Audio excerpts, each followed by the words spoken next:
नमस्कार बच्चों, स्वागत है आप सभी का Shri Shyam group of education के यूट्यूब चैनल पर। मैं विकास शर्मा आपको बीएससी सेकेंड ईयर की फिजिक्स करवा रहा हूँ और इसके अंदर अपने 5वीं यूनिट पढ़ रहे थे और लास्ट जो अपनी क्लास थी उसके अंदर अपने जो वीन का ऊर्जा वितरण नियम था उसे कंप्लीट किया था और उसके बाद में हम लोगों ने शुरू किया था रेले जीन्स के ऊर्जा वितरण नियम को। तो अब उसी को अपने कंटिन्यू कर रहे हैं। तो अपना टॉपिक है रेले जीन्स का ऊर्जा वितरण नियम। रेले जीन्स का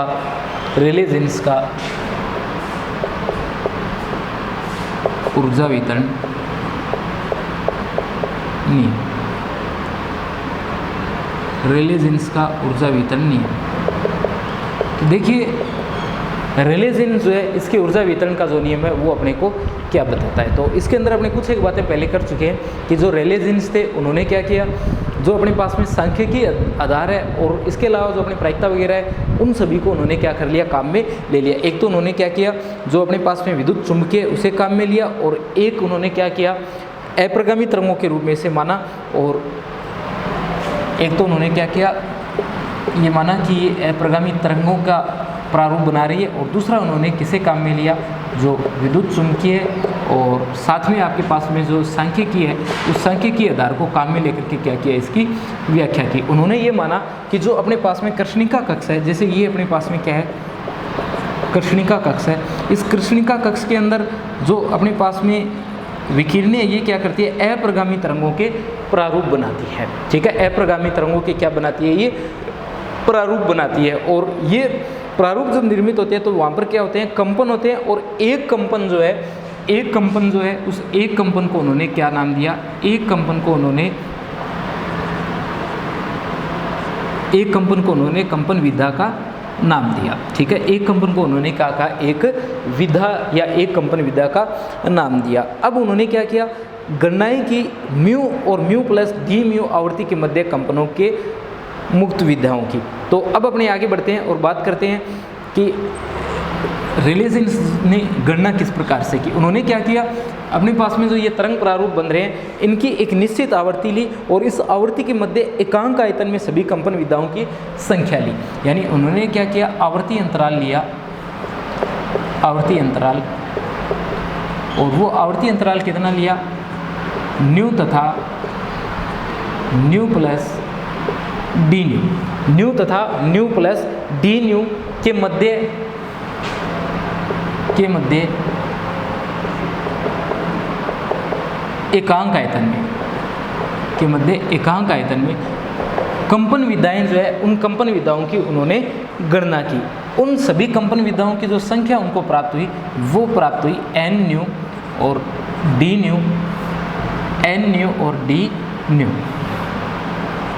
एक बात का ध्यान रखना, एन के साथ में जो न्यू लिखा गया है वो तो लिखा गया है बिल्कुल इसके पैरों के अंदर, और ये जो न्यू लिखा गया है जैसे अपने समाकलन करते हैं डी लेमडा लिखते हैं, d x d y d z लिखते हैं, उसी तरीके से अवकलन की जो टर्म होती है डी के साथ में या समाकलन की जो टर्म होती है डी के साथ में लिखते हैं, उसी तरीके से इस डी न्यू को लिखा गया है। ये क्या है, अपने पास में संख्याएँ हैं। किसकी संख्याएँ हैं, ये अपने पास में जो मुक्त विधाएं हैं उन मुक्त विधाओं की संख्या है। कुल मुक्त विधाओं की अपने पास में संख्या एन न्यू और डी न्यू। कितना आया था इसका मान, 8 pi nu square upon C cube, और डी न्यू जो है वो मान अपने को प्राप्त हुआ था। ठीक है, ये जो हमारे पास में मान था ये कितना था, 8 pi nu square upon C cube और डी न्यू, ये मान हम लोगों को प्राप्त हुआ था। अब इसी मान को यदि अपने किसके रूप में लिखें, इसी मान को यदि तरंग दैर्ध्य के रूप में लिखा जाए, जैसे ये मान जो अपने किस रूप में, आवर्ती के रूप में, यदि इसी मान को किस रूप में लिखा जाए, इसी मान को यदि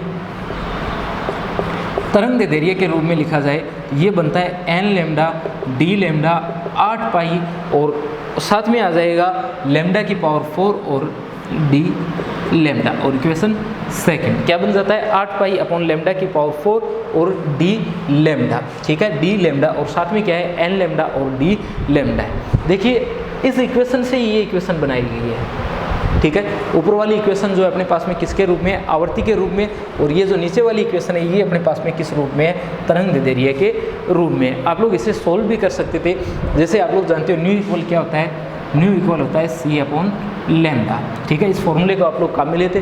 फिर क्या करते, डी न्यू का भी आप लोगों को मान रखना होता। तो डी न्यू का मान रखते क्या था, माइनस का सी अपॉन लैम्डा स्क्वायर जो है वो आपके पास में प्राप्त हो जाता और साथ में क्या आ जाता, डी लैम्डा प्राप्त हो जाता। ठीक है, यानी D nu upon D lambda आप लोग यहाँ लिख सकते थे और क्या लिख देते, माइनस का सी अपॉन लैम्डा स्क्वायर लिख देते, या डी न्यू इक्वल सी बार और ए बटा लैम्डा का आप लोग अगर अवकलन करते या समाकलन जो भी करते आप लोग इसे, तो वो किस रूप में प्राप्त हो जाता, आपको माइनस के 1 बटा लैम्डा स्क्वायर के रूप में प्राप्त हो जाता और साथ में क्या आ जाता, डी लैम्डा आ जाता। ठीक है, अवकलन करना पड़ता आपको, तो ये मान आपको प्राप्त हो जाता। ध्यान रखना यहाँ पर साथ में माइनस आएगा, फिर यदि आप लोग इसे सोल्व करोगे तो वो माइनस अपने को यहाँ नहीं लिखना है। क्यों नहीं लिखना है, क्योंकि अपने पास में ये क्या है, ये अपने पास में संख्याएँ हैं, कंपनों की संख्या है। ठीक है, माइनस लिखने से यहाँ कोई फर्क नहीं पड़ता, क्योंकि ये क्या बता रहे हैं, ये अपने कंपनों की संख्या बता रहे हैं और संख्या जब अपने गिनते हैं तो माइनस के अंदर तो गिनेंगे नहीं, तो ये मान जो आपको किस रूप में प्राप्त होगा, धनात्मक रूप में प्राप्त होगा। आई टोटल बात समझ में, यानी इसे आप सोल्व करके इसके अंदर रख लेते तो समीकरण 1 से आपको समीकरण 2 प्राप्त हो जाती। माइनस वगैरह के अंदर आते तो आप परिमाण के रूप में लिख करके उसे किस में बदल देते, प्लस में बदल देते, क्योंकि माइनस का यहाँ पर कोई मतलब बनता नहीं। अपने आगे बढ़ते हैं और देखते हैं कि जो हमारे पास में मैक्सवेल का ऊर्जा समय विभाजन का नियम है, वो ऊर्जा समय विभाजन का नियम अपने को क्या कहता है, ऊर्जा समय विभाजन का नियम अपने को कहता है कि प्रत्येक जो स्वतंत्रता कोटि अपने पास में है, प्रत्येक जो स्वतंत्रता कोटि हमारे पास में है, उस प्रत्येक स्वतंत्रता कोटि के अंदर, प्रत्येक स्वतंत्रता कोटि के अंदर ऊर्जा जो है वो कितनी होती है, 1/2 kT होती है। ठीक है, ऊर्जा समय विभाजन का नियम क्या कहता है कि ऊर्जा जो है वो प्रत्येक स्वतंत्रता कोटि के अंदर समान रूप से बंटी रहती है और प्रत्येक स्वतंत्रता कोटि में जो ऊर्जा होती है वो कितनी होती है, 1/2 kT होती है। ठीक है, तो ये अपने ऊर्जा समय विभाजन का नियम है। K वोल्टेज मान नियतांक और T परम ताप है। अब देखिए आगे, अपने प्रत्येक कंपन विधा जो है उसे क्या मान सकते हैं, उसे अपने एक कंपित दोलक मान सकते हैं। प्रत्येक कंपन विधा जो है, प्रत्येक कंपन विधा उस प्रत्येक कंपन विधा को अपने क्या मान लेते, एक कंपित दोलक मान लेते। ठीक है, क्या मान लेते, एक कंपित दोलक मान लेते, जिसकी स्वतंत्रता कोटि जो है वो कितनी है, 2 है। ठीक है, 2 स्वतंत्रता कोटि का अपने क्या मान लेते, उसे एक कंपित दोलक मान लेते। 2 स्वतंत्रता कोटि कहाँ से आती, एक तो आती उसकी गतिज ऊर्जा से संबंधित, एक तो कहाँ से आती है, उसकी गतिज ऊर्जा से संबंधित स्वतंत्रता कोटि, और दूसरी जो आती है उसकी, वो आती है उसकी स्थितिज ऊर्जा से संबंधित। ठीक है, तो जिससे अपने प्रत्येक कंपन विधा की माध्य कोटि जो है अपने पास में कितनी प्राप्त हो जाती, kT प्राप्त हो जाती। तो इसकी यहाँ पर कंपन विधाएं जो है इसे अपने क्या मान लिया, एक कंपित दोलक मान लिया, और ऐसा दोलक माना है जिसकी स्वतंत्रता कोटि कितनी है, 2 है। जो अणुगति सिद्धांत आप लोगों ने पढ़ा था वहाँ पर आप लोगों ने द्रव्य के अणुगति सिद्धांत नाम से जो यूनिट आपने की है वहाँ पर आप लोगों ने इन सब के बारे में पढ़ा है। तो अपने बात कर रहे हैं कंपन विधाओं की, और इसे क्या मान लिया, एक कंपित दोलक मान लिया। एक ऐसा कंपित दोलक माना है जिसकी स्वतंत्रता की कोटि कितनी है, 2 है। ठीक है, एक स्वतंत्रता की कोटि कौन सी ऊर्जा से संबंधित है, गतिज ऊर्जा से, और दूसरी स्वतंत्रता की कोटि जो है वो किससे संबंधित है, उसकी स्थितिज ऊर्जा से संबंधित है। तो 2 यहाँ पर आपके पास में क्या है, इसकी स्वतंत्रता की कोटि है, एक गतिज ऊर्जा की और एक स्थितिज ऊर्जा की, जिससे आपके पास में जो टोटल मान प्राप्त होगा, यानी प्रत्येक कंपन विधा की जो मध्य ऊर्जा आपको प्राप्त होगी, जो मध्य ऊर्जा आपको मिलेगी, मध्य ऊर्जा आपको मिलेगी वो कितनी प्राप्त होगी, आपको kT मध्य ऊर्जा जो है वो प्राप्त हो जाएगी। ठीक है, प्रत्येक जो आपके पास में कंपन विधा है उसके लिए जो मध्य ऊर्जा आपको प्राप्त होगी वो कितनी होगी, kT मिलेगी। क्यों, क्योंकि 1/2 kT तो इसके लिए और 1/2 kT जो है आपको इसके लिए प्राप्त होगी। दोनों को मिलाओगे जब आप लोग तो कितना बनाएगा, 1/2 kT प्लस 1/2 kT, तो जो कुल ऊर्जा आपके पास में आएगी वो कितनी आ जाएगी, kT आ जाएगी। ठीक है, अब देखिए, अब अपने बात करेंगे कंपन विधाओं की कुल ऊर्जा की। अब अपने देखेंगे कि कंपन विधा जो है उनकी कुल ऊर्जा कितनी है, कंपन विधाओं की कुल ऊर्जा। ठीक है, तो कंपन विधाओं की ऊर्जा, इसके अंदर सबसे पहले बात करेंगे अपने म्यू और म्यू प्लस डी म्यू के मध्य विद्यमान कंपन विधाओं की। म्यू तथा म्यू प्लस डी म्यू के मध्य विद्यमान कंपन विधाओं की कुल ऊर्जा। ठीक है।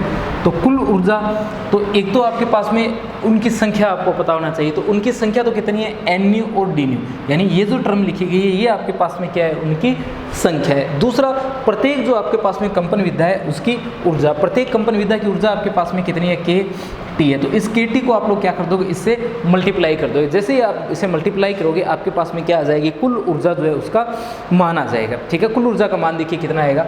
अब उस मान को अपने लिखेंगे यू न्यू और डी न्यू से।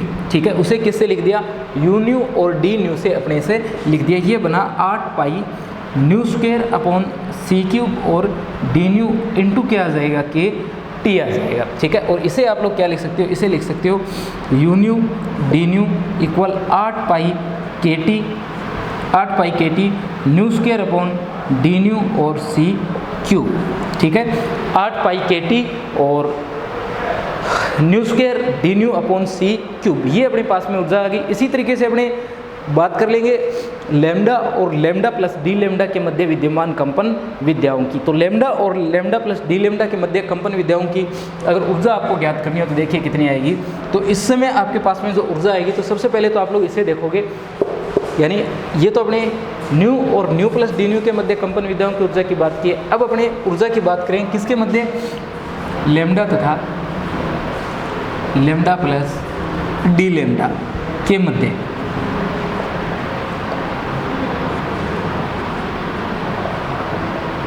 विद्यमान कंपन विद्याओं की कुल ऊर्जा की। ठीक है, अभी तक तो अपने देख रहे थे न्यू और न्यू प्लस डी न्यू के मध्य। अब अपने देखेंगे लैम्डा और लैम्डा प्लस डी लैम्डा जो हमारे पास में तरंग दैर्ध्य अंतराल है, इसके मध्य ऊर्जा जो है आपको कितनी मिलेगी। तो ये तो आपके पास में इसका फॉर्मूला है।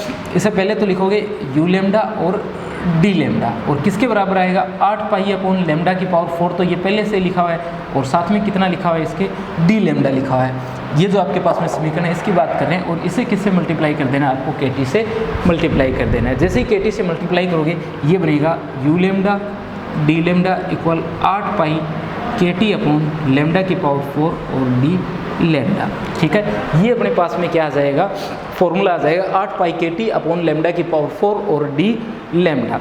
ये जो हमारे पास में समीकरण आई है, इन समीकरणों को अपने रेले जीन्स के ऊर्जा वितरण के नाम से जानते हैं। ये जो अपने पास में समीकरण आई है, जैसे समीकरण नंबर मैं किसी को लगाया नहीं है, तो ये समीकरण नंबर 3 और ये आपके पास में जो समीकरण नंबर 4 है, समीकरण 3 और समीकरण 4, ये दोनों समीकरणें किसे बता रही है, ये समीकरण बता रही है रेले जीन्स के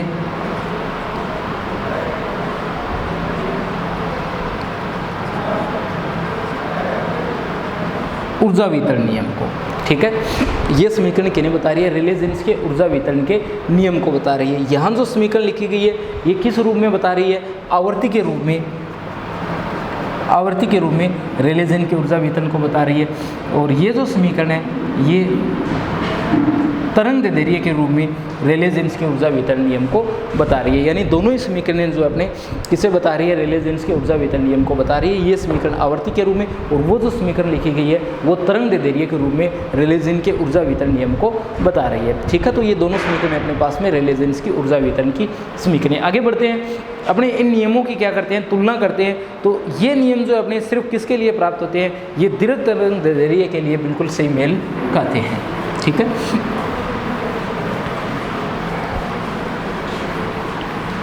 देखिए जो अपने पास में समीकरण 3 और जो समीकरण 4 है, समीकरण 3 और समीकरण 4, समीकरण 3 और समीकरण 4, इनकी जब क्या की जाती है, तुलना की जाती है किसके साथ में, जो हमारे पास में प्रायोगिक मान थे। प्रायोगिक मान जो हम लोगों को प्राप्त हुए थे, किससे प्राप्त हुए थे, जो लुमर और प्रिंगसेम थे। लुमर और प्रिंगसेम के प्रयोगों से जब हम लोगों को प्रायोगिक मान प्राप्त हुए थे, जब उन मानों से क्या की जाती है, इनकी तुलना की जाती है, तो हम लोग देखते हैं कि ये मान केवल किसके लिए मेल खाते हैं, जो दीर्घ तरंग दैर्ध्य परास है, जो हमारे पास में दीर्घ तरंग दैर्ध्य परास है, उसके लिए ये क्या करते हैं, बिल्कुल सही मान अपने को देते हैं। ठीक है, देखिए यहाँ दो बातें, एक तो दीर्घ तरंग दैर्ध्य, या आप इसे बोल सकते हो लघु आवर्ती। तो या तो लघु आवर्ती या दीर्घ तरंग दैर्ध्य, इन दोनों के लिए ये मान क्या करते हैं, बिल्कुल सही मान हम लोगों को देते हैं। और जब बात की जाती है लघु तरंग दे रही है, लघु तरंग दे रही है और दीर्घ आवर्ती की। जब लघु तरंग दे रही है और दीर्घ तरंग आवर्ती की बात की जाती है तो ये मान जो है वो क्या करते हैं, वास्तविक मानों से मेल नहीं खाते हैं। ठीक है,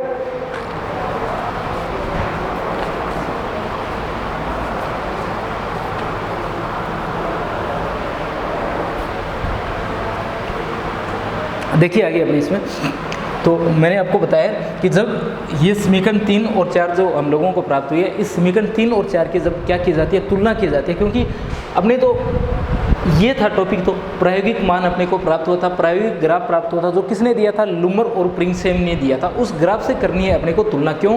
क्योंकि इसी प्रायोगिक मानों की क्या की जा रही है, सैद्धांतिक व्याख्या की जा रही है। जब इनकी सैद्धांतिक व्याख्या की जाती है तो अपने पास में 2-3 नियम आए थे। उनके अंदर एक तो आपके पास में आया था वीन का नियम, जो हम लोगों ने लास्ट पढ़ा था, वीन का ऊर्जा वितरण नियम, जो अपने क्या कर रहा था, सिर्फ जो लघु तरंग दे थे उनके लिए सही मान दे रहा था, दीर्घ तरंग दे के लिए अपने पास में वीन का जो नियम है वो लागू नहीं हो रहा था। अब अपने पढ़ा है रेले जीन्स का ऊर्जा वितरण नियम, ये हम लोगों को क्या कर रहा है, केवल दीर्घ तरंग दे रही है जो है उसके लिए सही मान दे रहा है, यानी जो लघु आवर्ती है उसके लिए क्या करता है, ये सही मान देता है। परंतु जब बात की जाती है लघु तरंग दे रही है या दीर्घ आवर्ती की, तब ये समीकरणें जो है वो प्रायोगिक मानों से मेल नहीं खाती है। ठीक है, अपनी जो रिजल्ट है वो बिल्कुल सही प्राप्त नहीं होती है। तो ये क्या है, अपने पास में इसकी एक कमी है कि ये सिर्फ किसके लिए लागू होती है, दीर्घ तरंग दे रही है के लिए लागू होती है। जैसे यदि अपने ग्राफ खींचे आवर्ती और इनके मध्य, तो देखिए ये ग्राफ आपको कैसे प्राप्त होंगे।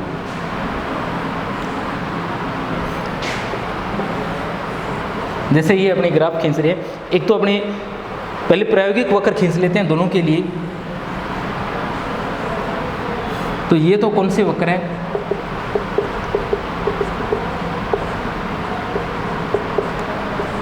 प्रायोगिक वक्र है।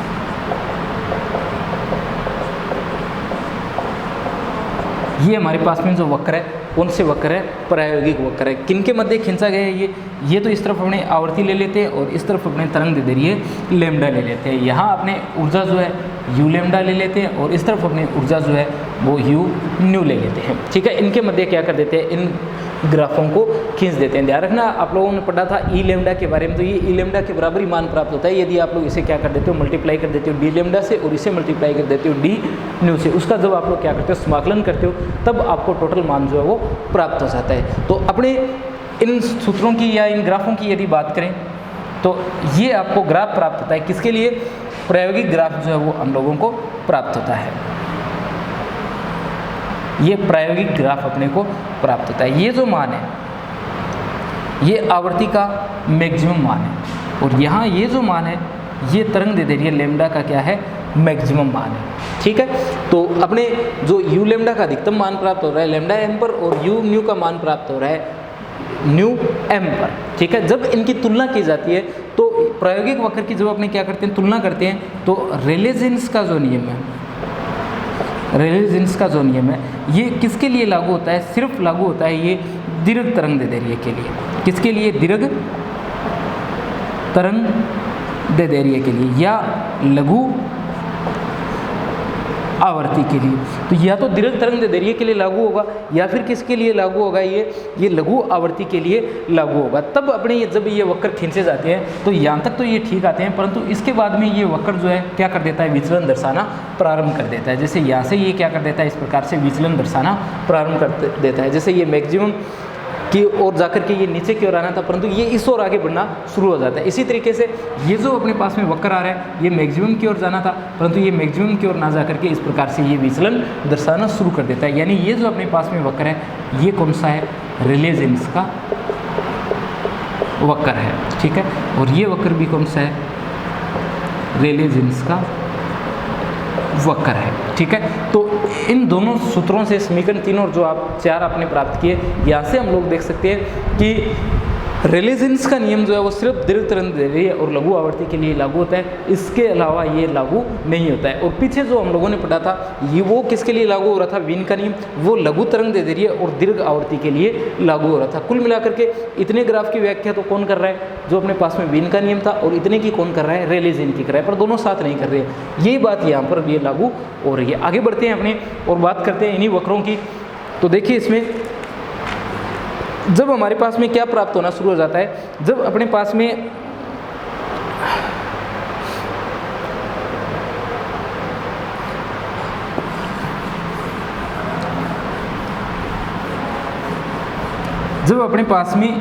यू न्यू और लेमडा जो है उनके मान क्या हो, जैसे न्यू का मान हमारे पास में क्या हो, न्यू का मान यदि अनंत हो या लेमडा का मान क्या हो, 0 हो, तो उसमें अपने ये जो ग्राफ आएंगे ये अपने क्या हो जाएंगे, रेले जीन्स का जो ऊर्जा वितरण नियम है उसके अनुसार, इन दोनों ही कंडीशन में रेले जीन्स के अनुसार ऊर्जा घनत्व कितना हो जाएगा, ऊर्जा घनत्व जो है वो अनंत हो जाएगा। कब? जब न्यू इक्वल अनंत या लेमडा किसके बराबर चला जाए, 0 की ओर चला जाए, तब जो रेले जीन्स का नियम है, रेले जीन्स का नियम है उसके अकॉर्डिंग ऊर्जा घनत्व जो है वो कितना हो जाएगा, अनंत हो जाएगा। ठीक है, और ये अपने पास में जो प्रायोगिक मान है इसके क्या प्राप्त हो रहा है, बिल्कुल विपरीत प्राप्त हो रहा है। इसे जाना जाता है पराबैंगनी अनियमितता के नाम से। इसे क्या कहते हैं, पराबैंगनी अनियमितता। ये जो विचलन है इसे अपने किस नाम से जाना जाता है, पराबैंगनी अनियमितता के नाम से जाना जाता है। यानी आपसे पूछा जाए कि पराबैंगनी अनियमितता क्या होती है, तब आप बताओगे कि जब रेले जीन्स से प्राप्त सूत्रों के अंदर जो अपने आवर्ती और तरंग दैर्ध्य के रूप में ऊर्जा के सूत्र प्राप्त हुए उनमें या तो अपने क्या कर दे, न्यू इक्वल अनंत रख दे या लेमडा की जगह अपने 0 रख दे, तो उसमें आपके पास में ऊर्जा घनत्व यू न्यू जो आपके पास में प्राप्त हो रहा है उसका मान किस ओर जाना शुरू हो जाता है, ऊर्जा घनत्व का मान अनंत की ओर जाना प्रारंभ हो जाता है। स्मॉल यू का मान जब ये अनंत की ओर जाएगा तब ये क्या करेगा, जो प्रायोगिक अपने पास में रिजल्ट आ रहा है उससे बिल्कुल विपरीत रिजल्ट हम लोगों को प्राप्त प्रदान करेगा। उसे अपने किस नाम से जाना जाता है, इसे अपने पराबैंगनी अनियमितता के नाम से जाना जाता है। जब अपने क्या करते हैं, निश्चित ताप पर ऊर्जा घनत्व को अनंत आवर्ती के लिए समाकलित करते हैं तो कुल ऊर्जा का मान जो है वो क्या प्राप्त हो जाएगा, अपने को अनंत प्राप्त हो जाएगा। यानी अपने को क्या करना है, जो समीकरण लिखी थी हम लोगों ने यू न्यू और डी न्यू और क्या लिखा था 8 पाई और साथ में था सी स्क्वेयर के टी और डी न्यू। ठीक है, ये समीकरण अपने पास में थी, क्या थी, 8 पाई K T new square D new और सी की पावर 3। ये समीकरण हम लोगों के पास में थी। जब क्या किया जाता है, इसका समाकलन किया जाता है, जब इसका क्या करते हैं, अपने समाकलन करते हैं। और कौन सी आवृत्ति के लिए समाकलन किया जाता है, 0 से अनंत के लिए समाकलन किया जाता है, 0 से अनंत आवृत्ति के लिए। तो समाकलन करें अपने इसका, ये बनेगा you new D new equal समाकलन 8 पाई न्यू स्क्वेयर के टी अपॉन सी क्यू और डी न्यू। तो यहाँ आप लोग देख सकते हो समाकलन you new D new 8 pi K T C cube, ये तो समाकलन से बाहर 0 से अनंत के लिए करना है, तो 0 से अनंत और अंदर बचता है इसके न्यू स्क्वायर और डी न्यू। ठीक है, क्या बचता है, न्यू स्क्वायर और डी न्यू बचता है। जब अपने क्या करते हैं, 8 पाई K T upon C cube को बाहर रख लेते हैं। जब इसे आगे सोल्व करते हैं, जब अपने इसे आगे सोल्व करते हैं तब देखिए अपने पास क्या बनेगा, तब बनेगा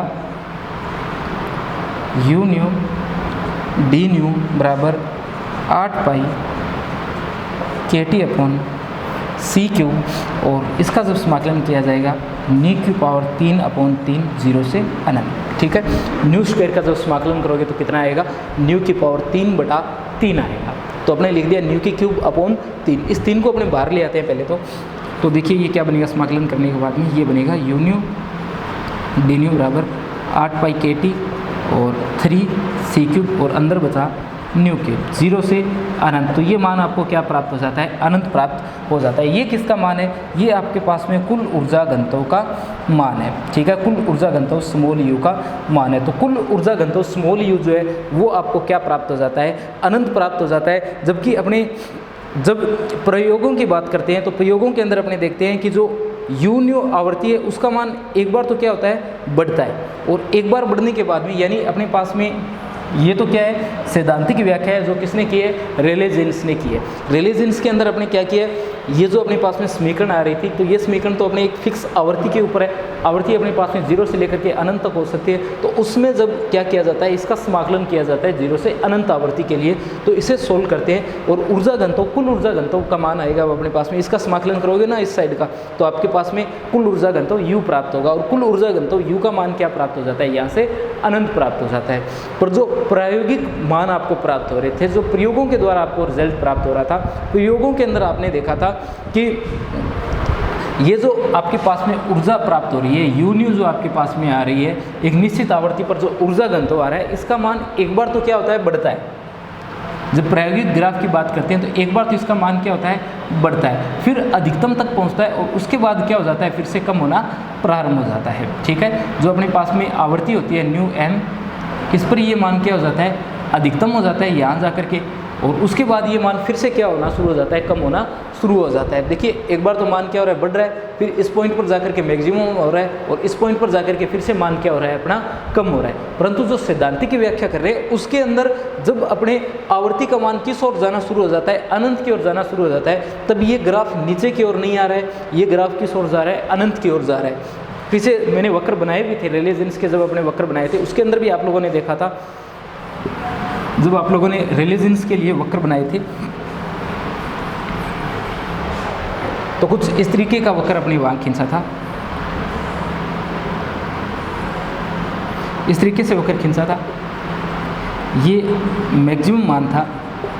और आपने देखा था कि जो रेले जीन्स का वक्र है वो यहाँ से किस ओर जा रहा है, फिर अनंत की ओर जा रहा है, जबकि प्रायोगिक जो वक्र है वो मैक्सिमम पर जाता है और उसके बाद फिर से किस ओर आ जाता है, नीचे की ओर आ जाता है। यानी प्रायोगिक वक्र तो जाता है ऊपर मैक्सिमम और फिर नीचे, पर जो रेले जीन्स का जो वक्र है वो किस ओर चला जाता है, अनंत की ओर चला जाता है। तो इस तरीके से ये जो अपने पास में अनियमितता है, इस अनियमितता को हम लोगों ने क्या नाम दिया है, इस अनियमितता को हम लोगों ने नाम दिया है पराबैंगनी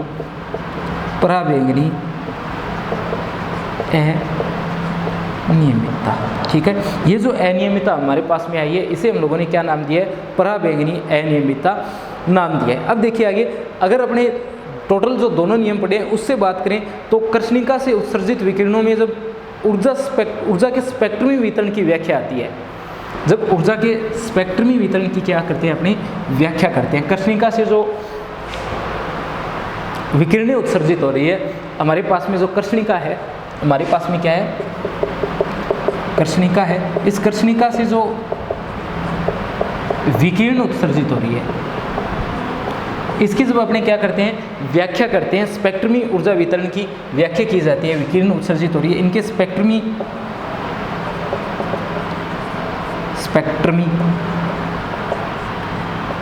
ऊर्जा वितरण की व्याख्या करते हैं। तो यहाँ हमारे पास में दो नियम आते हैं, एक तो आता है अपने पास में वीन का नियम और एक, ये दोनों जो अपने टॉपिक पढ़े हैं इन दोनों का एक साथ अपने पढ़ रहे हैं। आपका ये जो टॉपिक अपने पढ़ रहे थे ना, रेले जीन्स का नियम, ये जहाँ अपने ग्राफ खींचा है और पराबैंगनी अनियमितता की बात की उसी के साथ कंप्लीट हो गया। अब अपने दोनों नियम का एक साथ पढ़ रहे हैं। तो जो वीन का नियम था और दूसरा जो नियम था किसका था, दूसरा नियम था रेले जीन्स का।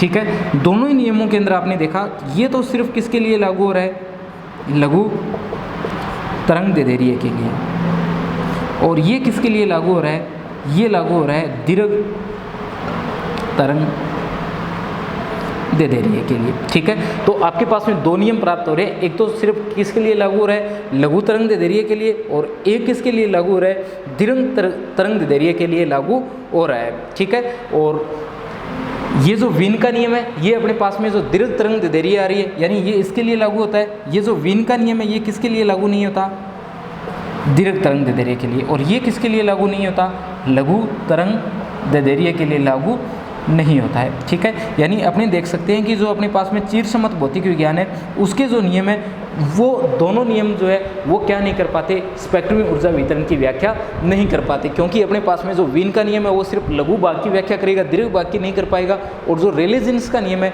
वो सिर्फ दीर्घ भाग की व्याख्या कर पाएगा, जो लघु तरंग दैर्ध्य प्रास है उसकी व्याख्या नहीं कर पाएगा। और इन दोनों नियमों से अपने इस निष्कर्ष पर निकलते हैं ये निष्कर्ष अपने को प्राप्त होता है कि जो चिरसम्मत भौतिक विज्ञान है उसके जो नियम है उनमें अपने कहीं ना कहीं क्या है, कोई ना कोई कमी है। ठीक है, उस कमी के कारण अपने क्या नहीं कर पा रहे हैं, उस कमी के कारण अपने जो स्पेक्ट्रमी ऊर्जा वितरण है उसकी कंप्लीट व्याख्या नहीं कर पा रहे हैं। यानी जो लघु तरंग दे रही है और जो दीर्घ तरंग दे रही है, उन दोनों की व्याख्या अपने एक साथ किसी एक नियम के द्वारा व्याख्या नहीं कर पा रहे हैं। ठीक है, तो इससे आप लोग देख सकते हो कि जो हमारे पास में चिरसम्मत भौतिक विज्ञान है उसके जो सिद्धांत है उसमें अपने को क्या प्राप्त हो रही है, कुछ ना कुछ त्रुटियां प्राप्त हो रही है। ठीक है, जो चिरसम्मत भौतिक विज्ञान है उसके सिद्धांतों में कहीं ना कहीं अपने क्या आ रही है, त्रुटियां आ रही है, जिसके कारण अपने क्या नहीं कर पा रहे हैं, कर्षणिका विकिरण जो है उनके स्पेक्ट्रम वितरण की व्याख्या नहीं कर पा रहे हैं। ठीक है, इसके लिए इनकी व्याख्या करने के लिए अपने पास में जो तीसरा नियम आता है वो नियम आता है प्लांक का नियम।